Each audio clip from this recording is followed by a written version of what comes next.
j'ai terminé 0D, actuellement disponible sur Netflix, et perso, j'ai apprécié. C'est une série, en fait, une mini-série de 6 épisodes, avec un casting de qualité.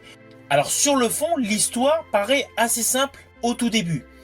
Il y a une cyberattaque qui paralyse la totalité du pays, c'est-à-dire les États-Unis. Cela dure que quelques minutes et tout est remis en marche, avec un message laissant croire que cela pourrait se reproduire. De fil en aiguille, la nouvelle présidente des États-Unis, donc interprétée par Angela Bassett, qui n'est pas forcément une meneuse d'hommes, a un entourage qui décide de faire intervenir sur le terrain l'ancien président des États-Unis, George Mullen, interprété par Robert De Niro. Et c'est là que toute l'histoire va réellement débuter. Alors ne vous inquiétez pas, je ne vais pas du tout vous spoiler, mais sachez que ce thriller politique est un réel mélange des 3 jours du Condor, réalisé par Sidney Pollack en 1975, porté par Robert Redford, et 24 heures chrono, porté par Kiefer Sutherland. Cette série est un réel mélange de ces deux entités du 7e art. Alors pourquoi je pense aux 3 jours du Condor? Tout simplement car il y a un écho avec une certaine scène dans 0D.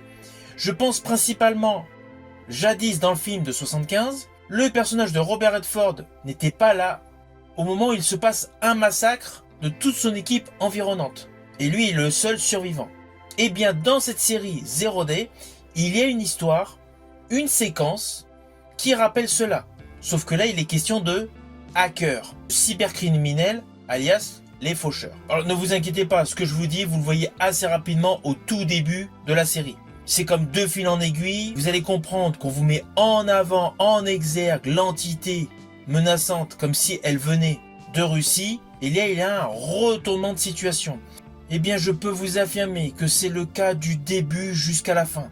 Car en fait, cette mini-série en est gorgée. Ainsi cela assure tout au long du développement de l'histoire plusieurs twists, avec des personnages récurrents qui sont totalement ambigus. De ce fait, cette série vous présente un réel climat anxiogène, mais totalement accrocheur. Essentiellement par la prestation de Robert De Niro qui est béton, et l'histoire qui est totalement captivante. C'est une série qui est actuellement sur Netflix.